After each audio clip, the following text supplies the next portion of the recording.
নমস্কার বন্ধুরা, স্বাগত জানাচ্ছি আমাদের মাসিক রাশিফলের বিশেষ অনুষ্ঠানে। আজ আমরা কথা বলতে চলেছি রাশিচক্রের সবথেকে বুদ্ধিমান, সবথেকে চঞ্চল এবং সবথেকে বেশি ভুল বোঝা রাশি মিথুন রাশিকে নিয়ে। মিথুন রাশির বন্ধুরা, আমি যদি আজ আপনাদের বলি যে এই নভেম্বর মাসটি আমরা জীবনে একটি বড় টার্নিং পয়েন্ট হতে চলেছে, আমি যদি বলি এই মাসটি আমরা জীবনে সমস্ত অর্থনৈতিক কষ্ট এবং মানসিক চাপের হিসাব নিকাশ বদলে দিতে পারে। আপনারা যারা দীর্ঘদিন ধরে একটা অন্ধকারের সময়ের মধ্যে দিয়ে যাচ্ছেন, জীবনে কর্মক্ষেত্রে চরম অস্থিরতা, বাধা, মানসিক অশান্তি এবং শত্রু যন্ত্রণা লেগেই আছে, তাদের জন্য আজ আমি একটি বড় বার্তা নিয়ে এসেছি। মিথুন রাশির বন্ধুরা, মনে রাখবেন, রাত্রির যতই গভীর হয় তারপরেই কিন্তু ভোরের আলো ফোটে।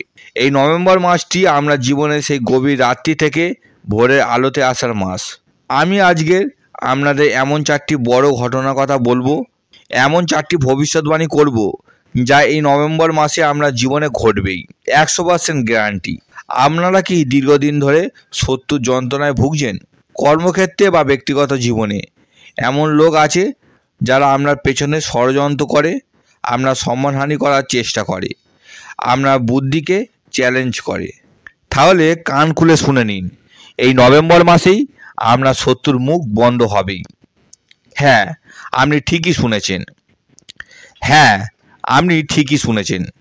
আপনার অর্থনৈতিক অবস্থা, আপনার সম্মান এবং আপনার ভাগ্য এমন এক মোড় নিতে চলেছে যা আপনি কল্পনাও করেননি। সফলতার জন্য তৈরি হন। কিন্তু বন্ধুরা, এই যেমন সুখবর আছে, তেমনই কিছু বিষয়ে আপনাকে মারাত্মক সাবধানও থাকতে হবে এই মাসে, বিশেষ করে আপনার নিজের মুখের কথার উপর। তাই আজকের এই ভিডিওতে আমাদের সাথে থাকুন, কারণ এই চারটি ভবিষ্যৎবাণী আপনার আগামী 30 দিনের জীবনকে সম্পূর্ণ নতুন দিশা দিতে চলেছে। একটি কথা মিস করবেন না। তবে মূল আলোচনা আসার আগে সকল মিথুন রাশির বন্ধুদের আমি জানিয়ে রাখি, আপনার মনে যদি কোনো প্রশ্ন থাকে, আপনি যদি চান সম্পূর্ণ ফ্রিতে আপনার জন্মছক বিচার করতে চান, তাহলে অবশ্যই কমেন্ট করতে পারেন। আমি আপনাদের সম্পূর্ণ ফ্রিতে আপনাদের জন্মছক বিচার করে দেবো। চলুন শুরু করা যাক আজকের পর্ব। বন্ধুরা, আপনারা হয়তো ভাবছেন যে এই গভীর রাত্রির আর ভোরের আলোর এর অর্থ কী। আসুন এই মাসে গোয়ের খেলাটা আগে বুঝি। মিথুন রাশি বন্ধুরা, আপনারা বর্তমানে কন্টক শনির প্রভাবে আছেন। আপনার দশম ঘরে অর্থাৎ কেরিয়ারের ঘরে শনি এবং রাহু একসাথে বসে আছে। এটাই আপনার জীবনে গভীর রাত্রির প্রধান কারণ। এর ফলে কর্মক্ষেত্রে চরম চাপ, পলিটিক্স, কনফিউশন এবং কাজ ছেড়ে দেওয়ার মতন পরিস্থিতি তৈরি হচ্ছে। আপনার সুখের ঘরে কেতু বসে আছে, ফলে বাড়িতে শান্তি নেই, মায়ের স্বাস্থ্য নিয়ে চিন্তা, মানসিক অশান্তি লেগেই আছে। মাসের শুরুতে অর্থাৎ 16ই নভেম্বর পর্যন্ত গোয়েরের রাজা সূর্য আমরা পঞ্চম ঘরে, প্রেম, সন্তান, বুদ্ধি, তুলা রাশিতে নিচস্থ বা দুর্বল অবস্থায় থাকবেন। এর ফলে ছাত্রছাত্রীদের পড়াশোনা বাধা, সন্তান নিয়ে চিন্তা এবং শেয়ার বাজারে লোকসানের যোগ। 2 নম্বর ভবিষ্যৎবাণী, এটা হলো এই মাসের সবচেয়ে বড় সুখবর। আপনার দ্বিতীয় ঘরে অর্থাৎ ধন, পরিবার ও সঞ্চয়ে দেবগুরু বৃহস্পতি এই পুরো মাস জুড়ে কর্কট রাশিতে উচ্চস্থ বা সর্বোচ্চ শক্তিশালী অবস্থায় বসে আছেন। এর অর্থ হলো সমস্ত বাধার সত্ত্বেও আপনার ধনের ভাণ্ডার রক্ষা করার জন্য এবং তা বৃদ্ধি করার জন্য স্বয়ং দেবগুরু বৃহস্পতি বসে আছেন। 16ই নভেম্বর সূর্য আমরা ষষ্ঠ ঘরে অর্থাৎ শত্রুর ঘরে প্রবেশ করবে। এটাই আপনার শত্রু জয়ের মুহূর্ত। এই গ্রহের অবস্থানের উপর ভিত্তি করেই শুরু হচ্ছে আমাদের সেই চারটি বড় ভবিষ্যৎবাণী। 1 নম্বর ভবিষ্যৎবাণী, আপনার ব্যাংক ব্যালেন্স বাড়তে বাধ্য। মিথুন রাশি বন্ধুরা, আপনাদের জন্য এই মাসের শ্রেষ্ঠ খবর হলো আপনার অর্থনৈতিক অবস্থা। আপনার দ্বিতীয় ঘরে দেবগুরু বৃহস্পতি উচ্চস্থ হয়ে বসে আছেন। এর চেয়ে বড় ধনযোগ আর হয় না। এই মাসে আপনার জীবনে টাকার অভাব হবে না। একাধিক উৎস থেকে আপনার কাছে টাকা আসবে, আটকে থাকা টাকা ফেরত পাবেন। আপনার বেতন বৃদ্ধি বা ব্যবসায় বড় লাভের প্রবল যোগ তৈরি হচ্ছে। ওই একই ঘরে সেনাপতি মঙ্গল নিচস্থ বা দুর্বল অবস্থায় বসে আছেন। এর ফলে বৃহস্পতি আপনাকে যে টাকাটা দেবেন, নিচস্থ মঙ্গল সেই টাকাটা খরচ করিয়ে দেবে বা সেই টাকা নিয়ে পরিবারে অশান্তি বাঁধবে। এই মঙ্গল আপনাকে নিয়ে এমন কড়া বা তেতো কথা বলিয়ে দেবে যার ফলে আমরা পারিবারিক শান্তি নষ্ট হবে। তাই এই মাসে টাকা আসবে প্রচুর, কিন্তু মুখ বন্ধ রাখুন এবং সঞ্চয়ের উপর জোর দিন।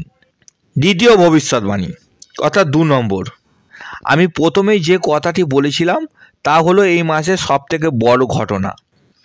মাসের প্রথম 15 দিন শত্রুরা আপনাকে খুব বিরক্ত করতে পারে, কিন্তু আপনি চুপ থাকুন।